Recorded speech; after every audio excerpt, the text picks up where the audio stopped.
la presencia de aire en el espacio pleural, el aire puede proceder del exterior a través de alguna herida, alguna puñalada en los asaltos que pueden perforar la pleura, la caja torácica y pueden ocasionar una comunicación del espacio pleural con el exterior. Muchas veces del exterior se entra aire al espacio pleural ocasionando un neumotórax, ¿no? Entonces, este aire puede venir desde la parte externa hacia el espacio pleural o también puede proceder del interior por alguna ruptura de alguna de las estructuras que contienen aire, ya sea del tracto respiratorio o del tracto digestivo, como por ejemplo el esófago, que contiene aire y es parte del tubo digestivo. A veces hay traumatismos a ese nivel que puede ocasionar perforación del esófago y por lo tanto fuga de aire hacia el espacio pleural. Puede haber perforaciones de la tráquea, perforaciones de los bronquios o perforaciones del parénquima pulmonar como tal, ocasionando colapso pulmonar y salida del aire hacia el espacio pleural. Entonces, todas estas se caracterizan por ser la entrada del aire al espacio pleural, pero que viene de la parte interna, ¿no? Dentro del neumotórax tenemos una clasificación muy práctica que lo tienen ustedes en su libro, por si acaso las diapositivas, toditas las diapositivas las saco de su libro, así que ustedes para su examen tendrían que estar leyendo ya su libro, todos los temas. Una que otra cosita es que aumento, tal vez alguna actualización, alguna cosita que no está en su libro y que yo la he sacado de otra bibliografía, puedo aumentar y para eso les paso igual las diapositivas. Ahora igual les voy a pasar. Entonces, tenemos esta clasificación muy práctica que está en su libro del neumotórax, que lo clasifica ya en dos grupos grandes, el neumotórax espontáneo y el neumotórax adquirido. El neumotórax espontáneo a la vez se clasifica en dos subgrupos, que son el primario y el secundario. El neumotórax espontáneo primario es cuando aparece neumotórax, es decir, cuando hay fuga de aire hacia el espacio pleural sin causa aparente en pacientes que no tienen enfermedades de base, en pacientes que no tienen traumatismos, en pacientes que de nada han aparecido con su neumotórax. A eso se denomina neumotórax primario. El segundo grupo es el neumotórax espontáneo secundario. En este caso, se da en pacientes que tienen alguna enfermedad pulmonaria conocida, como por ejemplo el EPOC. Cuando hemos avanzado EPOC, hemos dicho que en el EPOC hay una fase que es el enfisema pulmonar, en donde se produce destrucción alveolar y formación de bulas. Estas bulas, las que están muy cerca a la pleura, tienden a perforarse con cualquier esfuerzo que el paciente hace. Por lo tanto, si una bula se perfora, puede haber una ruptura del parénquima pulmonar a ese nivel, produciendo salida de aire hacia el espacio pleural y originando este tipo de neumotórax espontáneo secundario. Entonces, el primario es cuando el paciente aparece de la nada con neumotórax, sin haber tenido traumas, sin tener enfermedades de base, sin nada. Generalmente se da porque el paciente tiene algunas malformaciones a nivel pulmonar de nacimiento que no son consideradas patológicas como tal, pero puede haber estas malformaciones que pueden originar estos neumotórax en algún momento de la vida del paciente.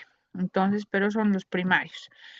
Luego entramos al otro grupo que son los neumotórax adquiridos. Estos neumotórax adquiridos a la vez se dividen en otros dos grupos que son el traumático y el iatrogénico. El neumotórax traumático que a la vez se subdivide en abierto y cerrado, es decir, trauma de tórax abierto y trauma de tórax cerrado. Cuando es abierto, quiere decir que hay una herida penetrante, puede haber una puñalada, algo penetrante de afuera que está produciendo una comunicación del tórax con la parte externa, ¿no? Entonces es el traumatismo abierto.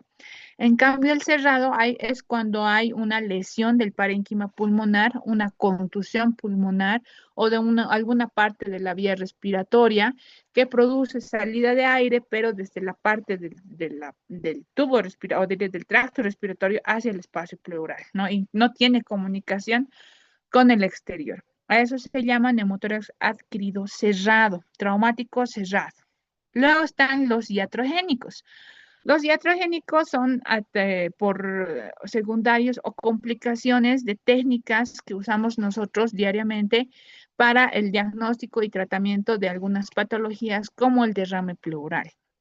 Cuando hacemos punciones para hacer toracocentesis diagnóstica, evacuatoria o para hacer biopsias pleurales, podemos lesionar pulmón, ¿no? Entonces,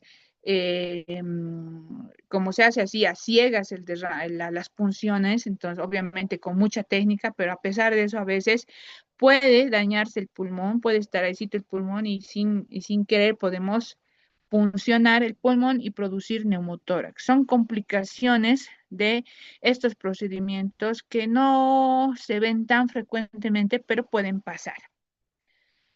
También se puede ver mediante técnicas biópsicas por endoscopía, por la fibrobroncoscopía, al hacer biopsias de bronquios, que también lo hacemos frecuentemente en el hospital, en donde se puede producir este tipo de lesiones o perforación tal vez de los bronquios produciendo neumotórax iatrogénico. Otras técnicas, la toracocentesis, también la instauración de catéter venoso central, más que todo, ya sea yugular o subclavia, igual, porque a nivel de la subclavia está la parte apical del pulmón, ¿no? Entonces, cuando introducimos por ahí el catéter venoso central, hay riesgo también de lesionar al tejido pulmonar y producir neumotórax. También en la instauración de marcapasos, sondas de alimentación, etcétera. Espérenme un ratito, por favor. Como les iba diciendo, estas técnicas, estos procedimientos, ya sean terapéuticos o sean diagnósticos, pueden ocasionar estas complicaciones que es el neumotórax. Finalmente está el barotrauma.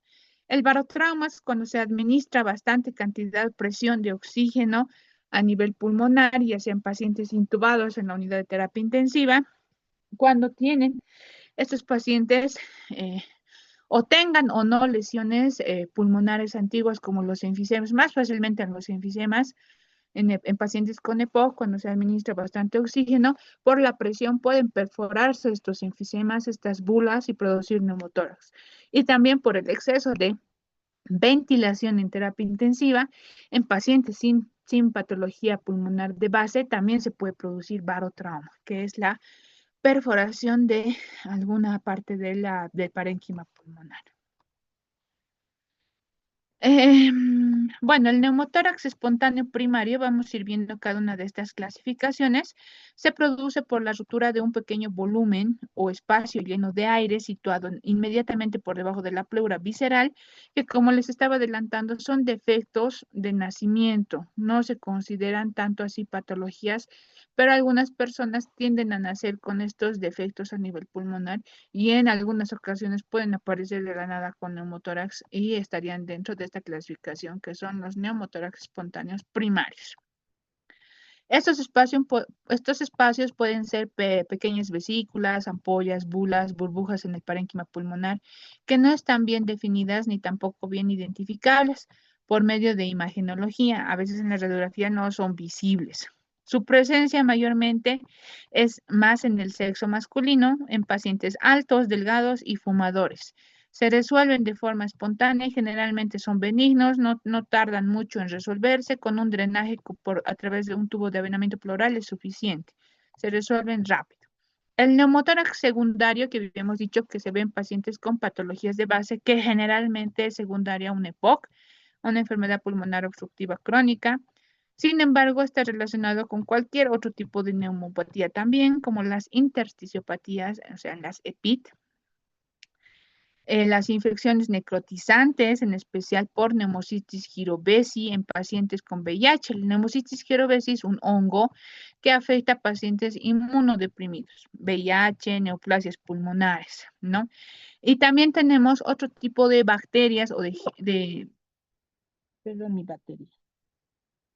También tenemos otro tipo de gérmenes, en este caso bacterias, que pueden producir necrosis y absceso pulmonar. Hemos avanzado ya en neumonía, que son la Klebsiella pneumoniae y el Staphylococcus aureus, que son causantes de abscesos de cavidades y también pueden tener esta complicación de un neumotórax secundario.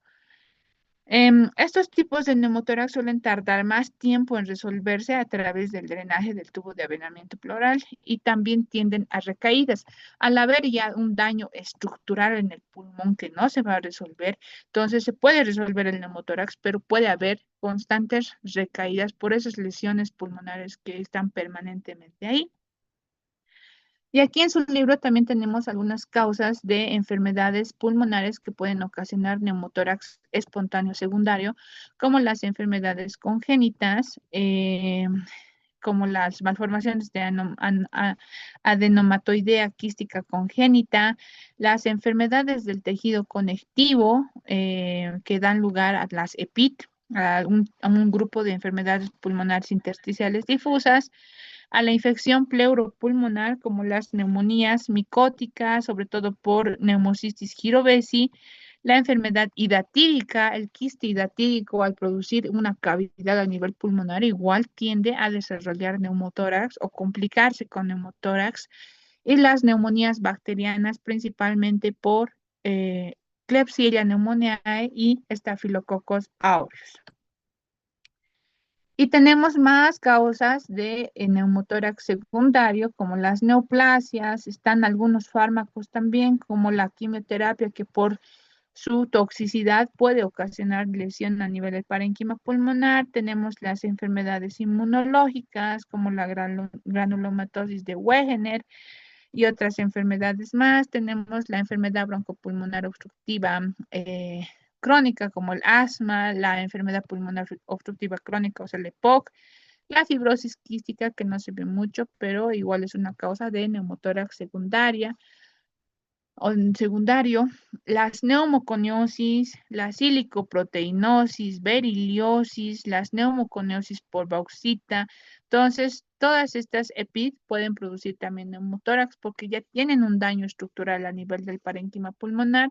La enfermedad vascular, un infarto pulmonar, neumopatías intersticiales difusas como la proteinosis alveolar pulmonar, fístula gastropleural y así tenemos todas estas patologías que producen un neumotórax secundario. Nos vamos al neumotórax traumático.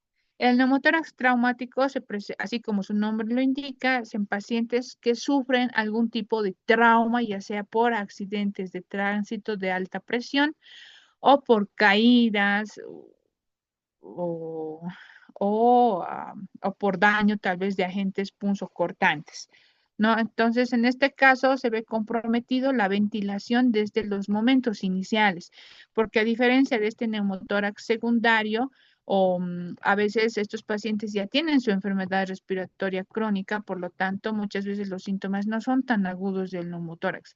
He visto pacientes que en ocasiones aparecen con neumotórax espontáneo y no se dan cuenta. O sea, ellos todo el tiempo tienen disnea por su enfermedad pulmonar basal.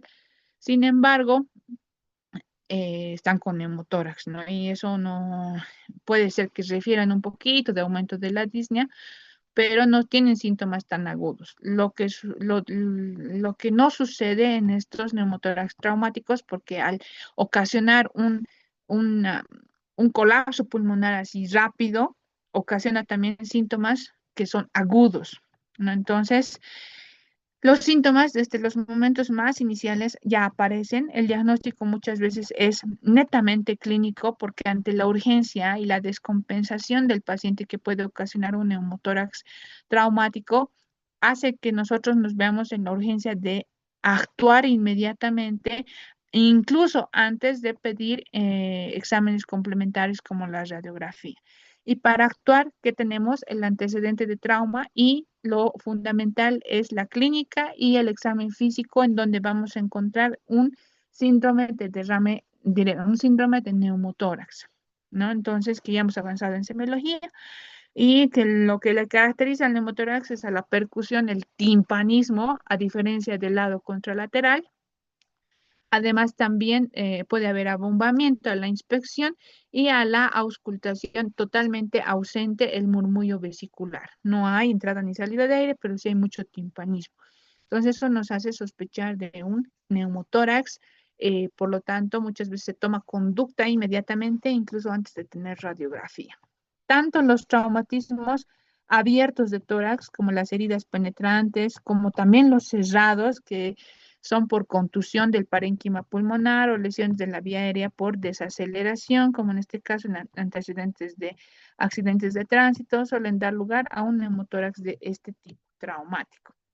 Luego están los neumotórax iatrogénicos, que como bien íbamos adelantando, se debe a procedimientos que nosotros hacemos invasivos tanto para el diagnóstico como para el tratamiento de algunas enfermedades.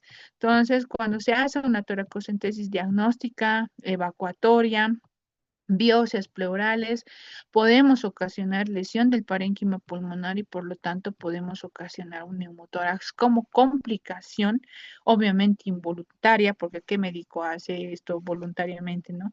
Entonces, involuntario es una complicación de estos procedimientos. También se puede ocasionar en la fibrobroncoscopía cuando entramos con el, el fibrobroncoscopio hacia los bronquios y sacamos biopsias de los bronquios, podemos lesionar bronquios y producir igual neumotórax. Entonces, estos procedimientos que se hacen en neumología se requieren, tienen complicaciones, ¿no? Y son bastante delicados. Eh, y por lo tanto, estos procedimientos, todos en realidad los procedimientos invasivos se hacen con autorización y previo informe al paciente. También la colocación de catéter venoso central, generalmente los subclavios, que ya que ahí sí está a ese nivel está la parte apical del pulmón, puede lesionar la parte apical y producir igual un neumotórax. También en biopsias transtorácicas, que en algún tema hemos avanzado, que no se hace mucho en la actualidad, los imagenólogos intervencionistas son los que hacen esto mediante tomografía o mediante ecografía, sacan biopsias de algún nódulo que podemos encontrar a nivel pulmonar para mandar anatomía patológica, ¿no? Entonces se hace mediante guía tomográfica, pero así como están viendo aquí en la imagen, es transtorácica. Agarran una aguja, calculan más o menos en tomografía dónde está la lesión y ¡pam! Pinchan. Al pinchar puede haber también perforación del parénquima pulmonar y neumotórax, que son las complicaciones más frecuentes en este tipo de procedimientos. Dentro de las manifestaciones clínicas dependen del volumen de aire acumulado en el espacio pleural, la velocidad con la que ha entrado ese aire y la situación cardiorrespiratoria previa basal del individuo. Es típico el dolor pleurítico que se localiza. El dolor es insoportable en estos pacientes y cuando son traumáticos más que todo es agudo, ¿no? Aparece disnea de forma aguda, abrupta, dolor torácico, el paciente no puede ni respirar por el dolor y bueno, empieza a haber otro tipo de complicaciones en un agudo.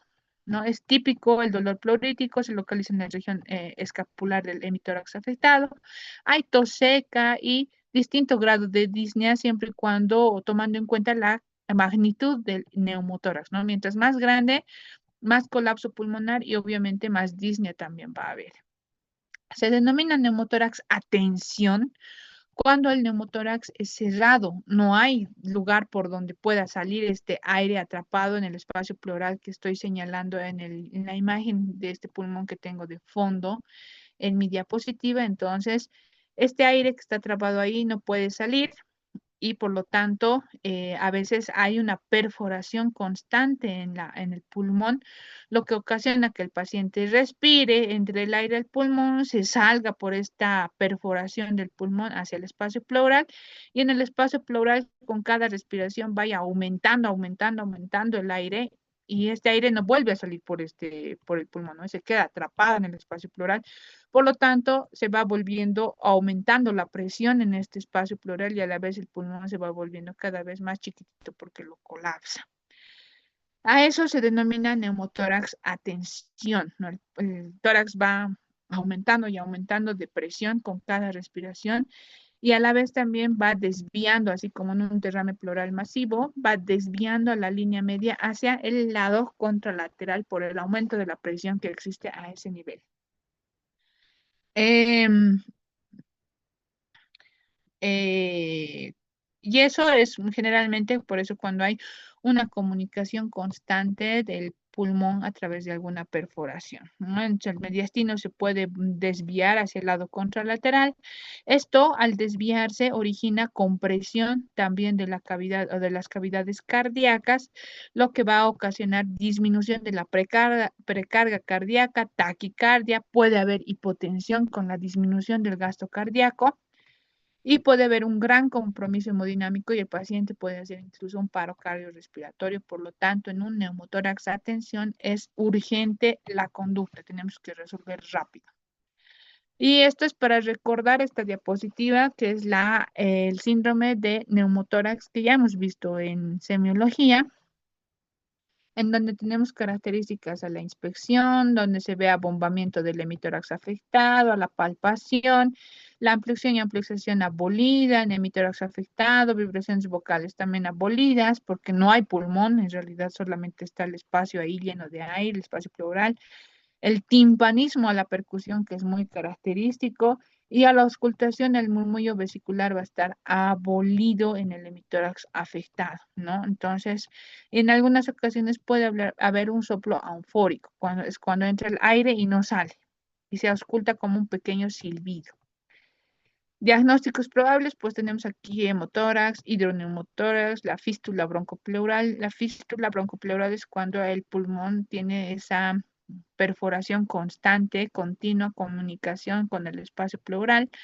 Eso se llama fístula broncopleural. Y también tenemos la descripción radiológica eh, en este síndrome, en donde se va a poder observar diferentes magnitudes del derrame del neumotórax, ¿no? Entonces, para que recuerden. Y obviamente en la espirometría, si es que le haríamos a este paciente, si se corta, van a volver a entrar, por favor. Si es que le haríamos a este paciente una espirometría, al ser algo que está impidiendo la elasticidad del pulmón y no está afectando a la parte de los bronquios para decir que es obstructivo, entonces la espirometría nos va a dar siempre un patrón restrictivo. Una vez que ya hemos definido que hay un neumotórax, más que todo atención, que puede ser por traumatismo o alguna otra eventualidad que esté produciendo tal vez una fístula broncopleural, por donde el paciente respira, aire entra al espacio pleural, ya no puede salir y cada que respira se acumula más y más y más aire y se va produciendo este neumotórax a tensión. Como les había dicho, el neumotórax a tensión tiene complicaciones que puede llegar hasta el paro cardiorrespiratorio del paciente por la desviación del mediastino hacia el lado contralateral, por la compresión de las cavidades cardíacas, caída del gasto cardíaco y compromiso hemodinámico total, ¿no? Entonces, para eso nosotros tenemos que tomar una conducta de manera urgente. ¿Cuál es la conducta en emergencias que tal vez ustedes lo pueden hacer, pueden animarse a hacer en alguna emergencia? Cuando tengan un paciente con neumotórax, lo que sí pueden hacer es para un poco aliviarla al paciente, necesitamos sacar ese aire que está acumulado en el hemitórax afectado. Necesitamos que el mediastino no se desplace tanto hacia el lado contralateral. Por lo tanto, podemos insertar una bránula, como en este caso. ¿Cuál es el sitio de punción? Localizamos la línea medio clavicular primero, toda la línea medio clavicular. Palpamos el segundo espacio intercostal guiándonos por el ángulo de Lewis que está en el esternón, que va directo hasta la segunda costilla, ¿verdad? Entonces localizamos el segundo espacio intercostal, localizamos el borde superior de la tercera costilla, perdón, que es el límite inferior del segundo espacio intercostal. Entonces, siempre, siempre, cualquier procedimiento que se haga en tórax, siempre se hace en el borde superior de cualquier costilla.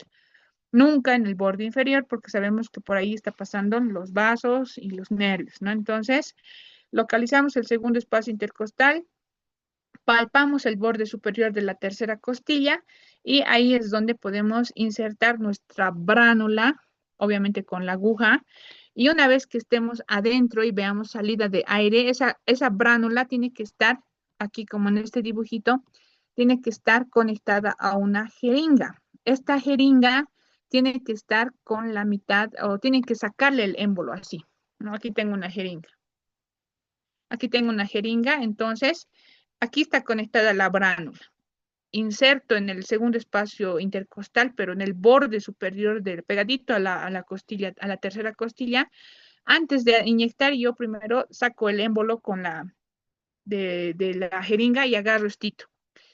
Está aquí mi bránula conectada y aquí lo pongo agua hasta la mitad para que sea un conducto cerrado. Necesito que esté con agua, no tiene que estar abierto, porque si meto esto así abierto, sin agua, entonces el aire también va a entrar de afuera hacia adentro.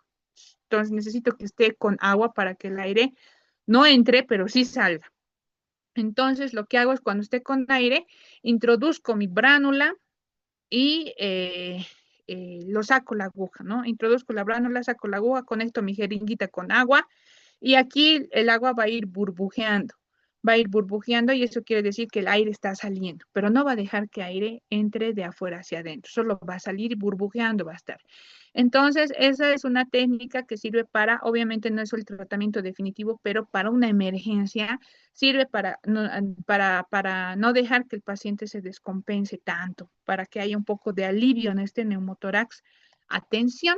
Después el tratamiento definitivo, pues es esto, instauración de un tubo de avenamiento pleural que se hace igual se requiere una técnica, ¿no? Esto no lo hace ya cualquier persona. Esto ya es más de especialidad, se requiere entrenamiento, se requiere una técnica para introducir, porque se tiene que cortar siempre con bisturí, se tiene que hacer una perforación, entonces es la instauración de este tubo de avenamiento pleural, por donde obviamente por la magnitud del tubo, por el calibre que es más ancho, va a salir más aire todavía, ¿no? Entonces, esas son las dos técnicas que se usan para este tipo de neumotórax. Atención, esto lo podemos hacer, pero esto ya no, esto requiere más técnica y es más de especialidad. Dentro del diagnóstico, pues, de un neumotórax, toma como estándar de oro siempre la radiografía de tórax, que se puede tomar en decúbito si el paciente no tolera la sedestación y se tiene una mejor visualización de la magnitud del neumotórax cuando se le toma al paciente en expiración forzada, a diferencia de las radiografías que normalmente tomamos, que es en inspiración y en apnea, ¿no? Entonces, en este caso al paciente le hacemos expirar, que bote todo el aire, el pulmón que se desinfle y así vamos a poder ver mucho mejor el neumotórax. E incluso identificar neumotórax pequeñitos. Cuando el pulmón se desinfla, vamos a poder ver todo el neumotórax que a veces no se ve cuando el pulmón está bien insuflado. Entonces, radiológicamente, el neumotórax se clasifica en tres grupos: neumotórax parcial, neumotórax completo y neumotórax total, radiográficamente.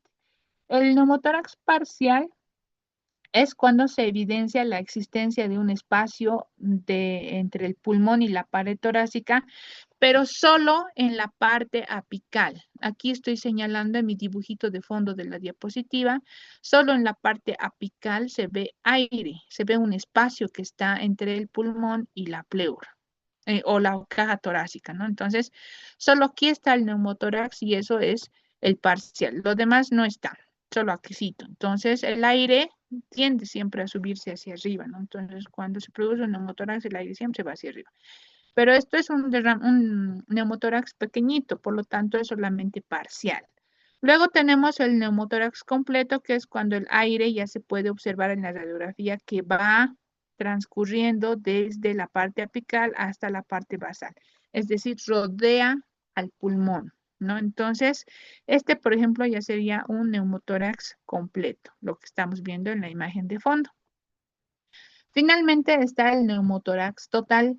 El neumotórax total, que es cuando el pulmón se colapsa completamente y se vuelve un muñón, como un globo desinflado aquí, bien colapsado, y todo el espacio pleural está lleno de aire. Ese es un neumotórax total. Entonces, estas tres clasificaciones tenemos que tomar en cuenta y también va a ser pregunta de examen por si acaso.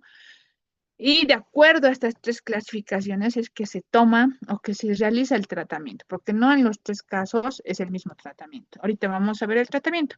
Aquí tenemos ejemplos de las radiografías. Aquí en la radiografía podemos ver que hay un neumotórax en la parte apical nada más. Aquí se ve el bordecito del pulmón, que están señalando estas flechitas ahí, y el neumotórax está solamente aquí arriba. Entonces, este es un neumotórax parcial, solo en la parte apical.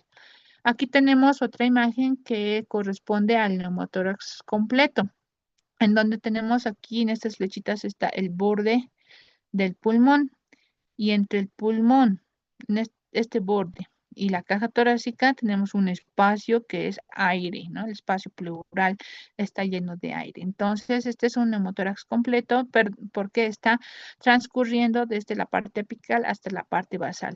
¿Cómo me doy cuenta que es neumotórax? Primero, por este borde del pulmón que se puede ver en esta radiografía. Uno. Por otro lado, la trama broncovascular. Aquí estamos viendo que está incluso hasta el borde, aquí está la trama broncovascular y aquí ya no hay trama broncovascular. Está totalmente negro, no hay nada. Entonces es el espacio pleural. Y aquí tenemos un neumotórax total en donde podemos observar el pulmón totalmente colapsado, ¿no? Chiquitito, aquí está colgado, un muñón. Y todo esto es el espacio pleural llenito de aire. Y que a diferencia del pulmón del lado contrario, aquí tenemos trama broncovascular, ¿no? Y aquí no hay nada de trama broncovascular. Entonces es un espacio pleural lleno de aire. Entonces es un neumotórax total. Y esto es un neumotórax a tensión, cuando el pulmón tiene alguna lesión tal vez permanente. Por lo tanto, el paciente respira, mete aire y el aire se sale automáticamente hacia el espacio pleural. Y cada que respira va aumentando la cantidad de aire en el espacio. Como les iba diciendo, el neumotórax a tensión se caracteriza por la entrada de aire al espacio pleural y ya no sale, ¿no? Entra al espacio pleural y ya no sale. Y eso es generalmente por alguna comunicación permanente o alguna ruptura o alguna lesión permanente que está habiendo en el parénquima pulmonar que está permitiendo la comunicación constante del pulmón con el espacio pleural.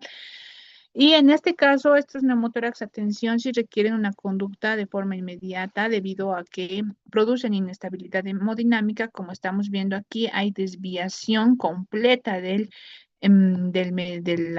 los órganos del mediastino hacia el lado contralateral, haciendo de que el pulmón del lado contralateral también tenga una compresión y más importante, la compresión que se origina de las cavidades cardíacas, ocasionando la caída del gasto cardíaco, hipotensión e inestabilidad hemodinámica en el paciente.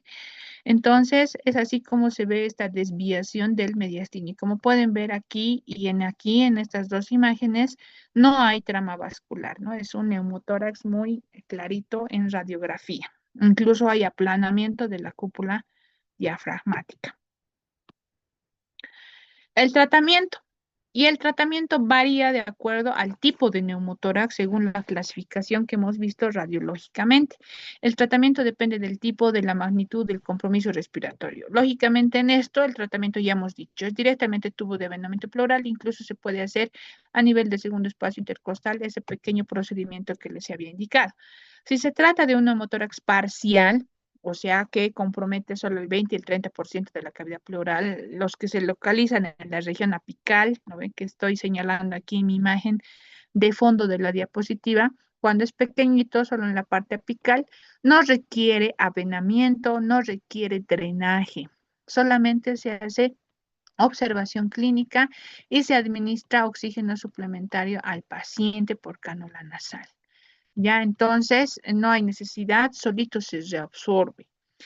Eso también puede ser pregunta de examen, según, digamos, un neumotórax parcial, cuál es el tratamiento, neumotórax total, neumotórax completo. Si se trata de un despegamiento pleural ya apicocaudal, como en este caso de la imagen de fondo, que ya implicaría un neumotórax completo, lo recomendable es instaurar un drenaje torácico. Tenemos que poner un tubo de avenamiento pleural porque esto ya no se va a resolver, ya es más grande. Ahora, si en el caso estamos hablando de una fuga de aire constante que está produciendo un neumotórax completo o un neumotórax perdón, no completo, sino total, con un colapso del pulmón total, un neumotórax total o incluso un neumotórax a tensión, ya directamente el tratamiento es drenaje. Y si hay una comunicación permanente si hay una comunicación permanente del pulmón con el espacio pleural por alguna lesión, alguna ruptura, muchas veces es necesario entrar a operar. Entonces sí tienen que entrar y cerrar, suturar esa lesión, esa comunicación que está viendo, que se llama fístula. Eso se llama fístula, cuando hay una comunicación permanente del pulmón con el espacio pleural. Entonces hay que suturar esa fístula para que ya no siga saliendo aire hacia el espacio pleural. Hemotórax. Otra patología de la pleura es el hemotórax, que se define como el acúmulo de sangre en el espacio pleural. Laboratorialmente se denomina hemotórax cuando el hematocrito del líquido pleural alcanza el 50% del hematocrito existente en la sangre. ¿Esto qué quiere decir? Que no a todo lo que es sangre se denomina hemotórax, solamente a los que, llevando análisis laboratorial, superan el 50% del hematocrito del mismo paciente. Por ejemplo, yo tengo un hematocrito de 60%, digamos, y mi 50% sería pues el 30%, no de 60 al 50%, 30%. Entonces, si yo tengo un hemotórax, llevo un análisis y el hematocrito del líquido pleural o del hemotórax sale 30% o superior, ya se cataloga como un hemotórax, pero si sale menos de 30%, solamente es un líquido cero hemático. No se puede catalogar como hemotórax. Y aquí bien claro lo dicen, no debe confundirse con derrames pleurales cero hemáticos que son frecuentes en neoplasias, tromboembolismo pulmonar. La principal causa de hemotórax es el traumático torácico. Sin embargo, pueden existir otras causas que dan lugar a un hemotórax espontáneo. Algunas causas de hemotórax espontáneo están aquí en su libro. Ese cuadrito es de su libro, en donde tenemos trastornos de la coagulación que pueden ocasionar un hemotórax espontáneo cuando el paciente está tal vez anticoagulado o tiene alguna enfermedad que le está produciendo alteración de la coagulación, puede producirse de por sí un hemotórax espontáneo. Malformaciones vasculares, neurofibromatosis múltiple, hemoneumotórax, por ejemplo, en el desgarro de alguna adherencia entre el pulmón y la pared torácica, en el momento de que el pulmón se colapsa, puede haber esta ruptura, ¿no? Infecciones pleurales, exostosis, entonces todas estas patologías, tumores también, que pueden ser malignos, benignos, pueden ocasionar un hemotórax espontáneo. Y dentro de las otras causas que son mucho más raras está el idiopático. El paciente aparece con hemotórax, no sabemos por qué, no sabemos la causa.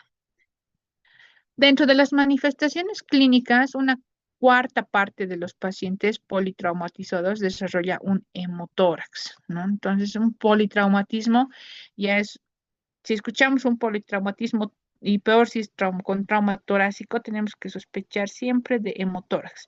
Si un paciente sin antecedentes patológicos de base es atropellado, tiene trauma torácico, le sacamos radiografía y tenemos derrame pleural, entonces lo primero que tenemos que pensar es en que ese derrame es hemotórax.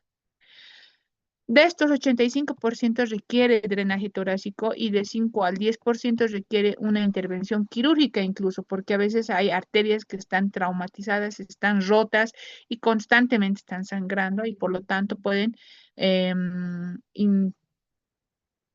implicar una descompensación hemodinámica por hipovolemia en el paciente y por lo tanto necesitan un tratamiento quirúrgico para separar estas arterias. El hemotórax puede comprometer la ventilación pulmonar, por la restricción que produce al ocupar el espacio pleural y también puede comprometer el estado hemodinámico del paciente a través de la circulación inestable y la pérdida hemática que conlleva.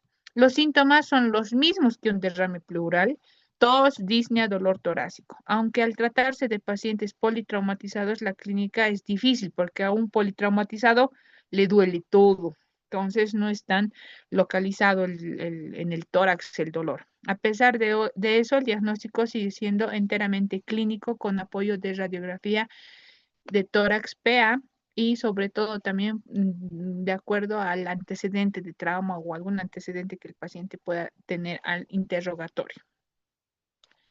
El tratamiento también puede ser pregunta de examen esto, y lo he puesto con rojo porque es importante. Todos los hemotórax deben ser tratados a través de drenaje torácico de gran calibre, es decir, se instaura un tubo, como aquí, grueso. ¿Por qué grueso? Porque la sangre es una sustancia densa y nada de eso, nada sería que sea densa, sino que se coagula. Y al coagularse, si ponemos un tubo, un drenaje de pequeño calibre, puede obstruir el drenaje, el coágulo, y no va a salir nada. Entonces necesitamos un drenaje de grueso calibre para permitir que incluso coágulos logren evacuarse. Debe introducirse a nivel del quinto o sexto espacio intercostal en la línea axilar media entre el músculo pectoral mayor por delante y el dorsal ancho por detrás. Este procedimiento resuelve el cuadro en un 90% de los casos, ya que la expansibilidad también del pulmón actúa como una hemostasia al apretar los vasos que están sangrando muchas veces, ya que puede producir hemostasia, ¿no? Entonces, ese es el tratamiento. Y otra parte de los hemotórax muchas veces necesita un tratamiento quirúrgico porque no basta, no coagula, no basta con el drenaje, a veces siguen sangrando y es necesario realizar una intervención quirúrgica para reparar esas arterias que están sangrando, para suturar y de esa manera evitar que siga saliendo más sangre. ¿Cuáles son las indicaciones para un tratamiento quirúrgico? El deterioro agudo del paciente, una inestabilidad hemodinámica evidente, caída de la presión arterial, que es el primer signo que se da en una hipovolemia. Eso quiere decir que el paciente está perdiendo constantemente sangre. ¿No? Esa es una indicación de cirugía de urgencia. Luego está el sangrado inicial cuando es más de 1500 ml tras la colocación del tubo. Es decir, le ponemos tubo y de pronto sangra más de 1,5 litros. Entonces, eso igual requiere una intervención quirúrgica de urgencia. Cuando hay débito hemático continuo superior a 200 ml a la hora, cuando ponemos un tubo de drenaje pleural en un hemotórax, es necesario cuantificar cada hora qué tanto de sangre está saliendo para determinar estos 200 ml por hora, ¿no? Si es superior a 200 ml en una hora, entonces también es una indicación quirúrgica porque quiere decir que está sangrando mucho. Toracotomía traumática, cuando existe este procedimiento, una toracotomía y eh, podemos lesionar, hacer toracotomía, se puede lesionar algún vaso, igual hay necesidad de hacer una cirugía abierta. Cuando hay fuga de aire masiva, cuando hay lesión traqueal, bronquial documentada o sospecha de un embolismo aéreo, también hay necesidad de tratamiento quirúrgico. Si el hemotórax se autolimita, en ocasiones se puede hacer un tratamiento conservador, ya que la sangre retenida actúa también como un coágulo.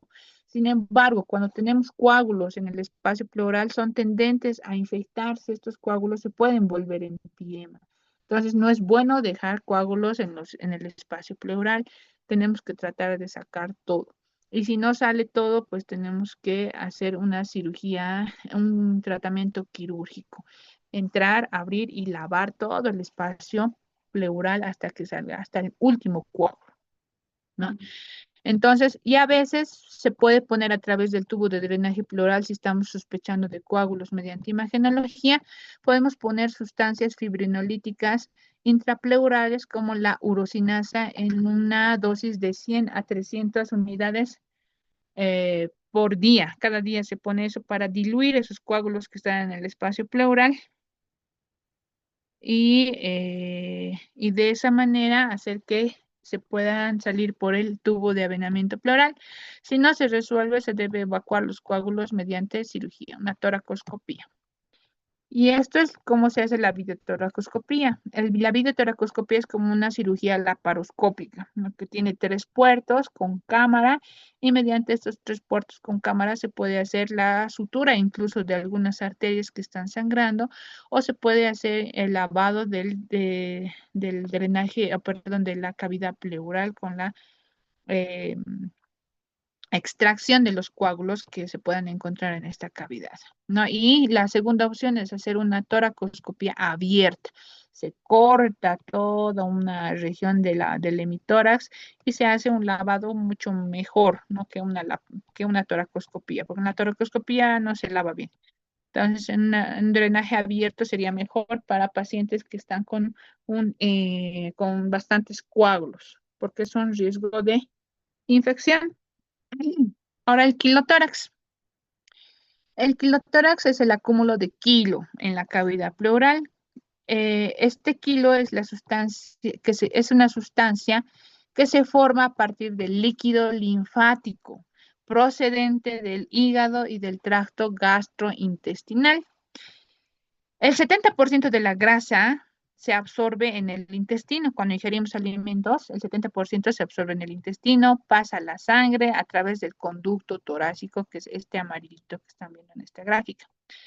A través de este conducto pasa a la sangre toda la grasa que se absorbe del intestino, formando parte del kilo, ¿no? Entonces, eso es el principal componente del kilo, la grasa. Este conducto mide entre 2 a 3 milímetros de diámetro y se extiende desde la segunda vértebra lumbar hasta el cuello, pasando por el mediastino. Cualquier trauma en este conducto torácico a este nivel puede lesionar este conducto, produciendo la salida de este kilo hacia la cavidad pleural. ¿Cuáles son las manifestaciones clínicas? Las manifestaciones clínicas se dan por dos circunstancias. Primero, la ocupación del espacio pleural que va a producir los síntomas clásicos de un derrame pleural. Dos, la pérdida de nutrientes. ¿Por qué? Porque toda la grasa se va y los nutrientes van absorbiéndose por el intestino y van hacia este conducto torácico. Si este conducto torácico se rompe, pues va a haber pérdida de nutrientes, pérdida de linfa, pérdida de lípidos que van a estar en el espacio pleural. Por lo tanto, el paciente se va a desnutrir. La pérdida de kilo no es rápida y los síntomas pueden aparecer entre 2 a 10 días después del daño del conducto. Por lo tanto, este conducto puede dañarse en accidentes y también puede dañarse en procedimientos quirúrgicos de tórax que se haga de cualquier tipo. A veces cuando se hace alguna cirugía de alguna otra patología, puede dañar este conducto y después de 10 días recién se ven o se manifiesta claramente los síntomas, ¿no? Para eso es necesario interrogarle al paciente si no ha tenido cirugías 10 días previos aproximadamente o 10 días previos no ha tenido algún tipo de traumatismo o algo. La ocupación pleural se resuelve por drenaje, sí o sí hay que drenar con mejoría de los síntomas respiratorios porque va a disminuir esta ocupación pleural. Sin embargo, lo que va a continuar va a ser el problema nutricional, porque se van a perder bastantes nutrientes, lípidos, por la ruptura de este conducto torácico. ¿Cómo se hace el diagnóstico? Primero se va a tener la sospecha luego de realizar una toracocentesis diagnóstica. Como habíamos dicho, a todo derrame pleural de origen desconocido tenemos que hacer una toracocentesis diagnóstica y ver la calidad del líquido que vamos a sacar. La calidad de un kilotórax es un líquido de tipo lechoso, es como leche. Entonces, si nos sale eso, ya tenemos que sospechar de un kilotórax. Si estamos sospechando de un kilotórax, el diagnóstico definitivo se hace a través del hallazgo de kilomicrones. Igual está en rojo, por si acaso, tal vez sea pregunta de examen. El hallazgo de kilomicrones que es patognomónico en el kilotórax. Si yo tengo la sospecha viendo el líquido pleural que he sacado, entonces mandaré al laboratorio para que no solamente me lo hagan un físico-químico que se hace en todos los derrames pleurales, sino también para que me lo detecten estos kilomicrones en este líquido pleural, que es patognomónico. Y además también necesito que me lo saquen un valor de triglicéridos de este líquido que yo he sacado, que sospecho que es kilotórax. Si los triglicéridos superan más de 110 miligramos de cilitro, en ese líquido que he mandado, entonces es un kilotórax. Y normalmente en los líquidos, en el líquido pleural no hay kilomicrones. Entonces, por más un kilomicrón que haya en ese líquido, ya es kilotórax. Y los triglicéridos, ¿no? Superior a 110 miligramos de cilitro, igual compatible con kilotórax. Valores inferiores de 50 miligramos de cilitro de triglicéridos permiten que descartemos el diagnóstico de kilotórax. Si es menos de 50, no es kilotórax. Para encontrar la etiología, es fundamental los antecedentes del paciente, si no ha sufrido algún tratamiento quirúrgico, si no ha sufrido algún traumatismo. Si no existe nada de esto, entonces es necesario solicitarle una tomografía, porque muy aparte del trauma, la segunda causa única del kilotórax es el linfoma, ¿no? Primero traumatismos, luego linfomas. No hay más causas de kilotórax. Entonces, si no hay traumatismos ni procedimientos quirúrgicos previos, entonces tomografía para buscar linfoma. Dentro de la etiología del kilotórax tenemos al no traumático y a las causas traumáticas. Los no traumáticos están siempre como primera causa los malignos, cáncer, linfoma y otras neoplasias. Neoplasia pulmonar, neoplasia mediastínica, metástasis de algún otro tipo de cáncer.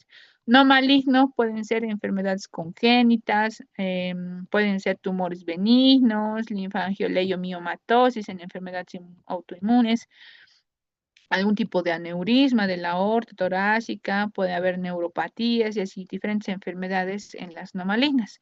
Y en el traumático, pues por trauma cerrado, trauma penetrante o iatrogénico que se da en procedimientos quirúrgicos a nivel cervical, torácico o abdominal, o por procedimientos también diagnósticos que pueden ocasionar esta ruptura del conducto torácico. En cuanto al tratamiento, la evacuación es lo primero. Tenemos que evacuar al paciente porque el paciente va a estar con síntomas respiratorios agudos por el derrame que va a producir o por la ocupación pleural, ¿no? Entonces tenemos que hacer la evacuación de ese líquido, luego tenemos que disminuir las pérdidas de kilo. ¿Y eso cómo vamos a hacer? Instaurando alimentación parenteral y retirando la nutrición por vía oral.